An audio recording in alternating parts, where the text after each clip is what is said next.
আসসালামু আলাইকুম। ওয়েলকাম জানাই শিউলিস কুকিং এ সবাইকে। কেমন আছেন সবাই? আশা করি সবাই ভালো আছেন। আমিও আলহামদুলিল্লাহ ভালো আছি।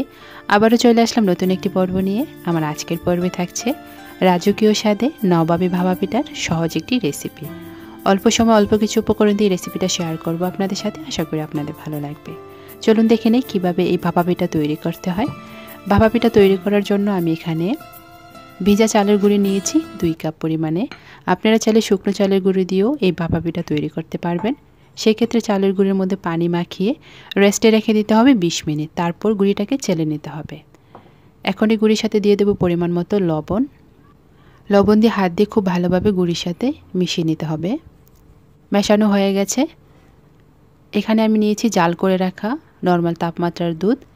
এখন অল্প অল্প দুধ দিয়ে গুঁড়িটাকে খুব ভালোভাবে মাখিয়ে নিতে হবে। আপনারা চাইলে এখানে দুধের পরিবর্তে পানি দিয়েও গুঁড়িটাকে মেখে নিতে পারবেন। খুব ভালোভাবে মাখাতে হবে। মাখাতে মাখাতে যখন এই রকম শক্ত একটা মুষ্টি পাকানো যাবে, ঠিক তখনই বুঝে নিতে হবে যে চালের গুঁড়াটা মাখানো হয়ে গেছে। চালের গুঁড়োটা মাখানো হয়ে গেছে। এখন এই চালের গুঁড়াটাকে একটি চালনি দিয়ে চেলে নিতে হবে। চেষ্টা করবেন ছোট ছিদ্রওয়ালা চালনি দিয়ে চেলে নিতে, এতে করে ভাপা পিঠা খুব স্মুথ হয়।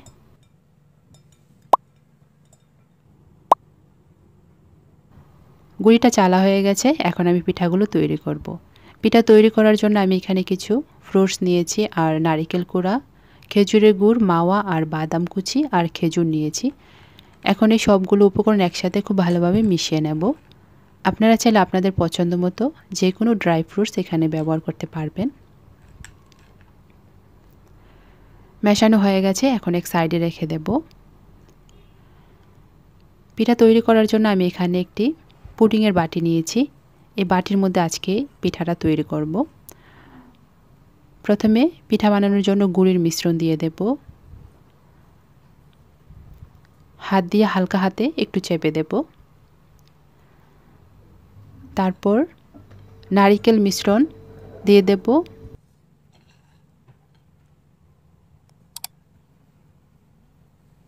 দিয়ে উপর থেকে আবারও গুঁড়ি দিয়ে দেব।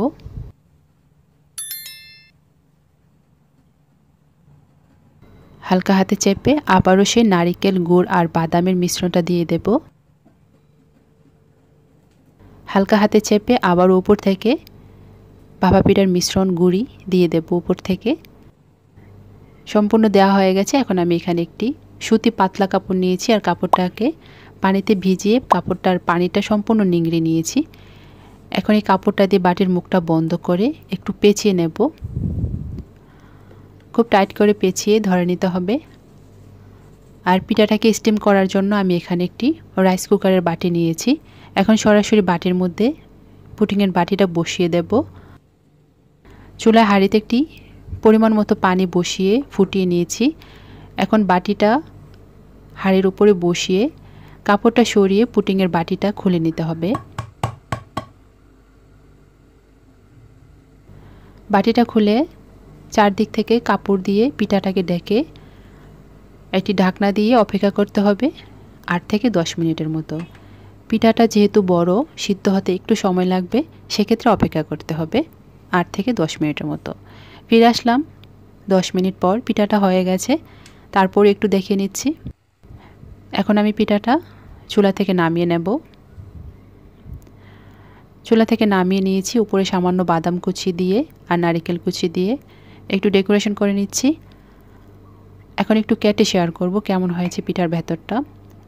ঘরে থাকা অল্প কিছু উপকরণ দিয়ে আজকের এই রেসিপিটা শেয়ার করেছি আপনাদের সাথে। আশা করি আপনাদের ভালো লেগেছে।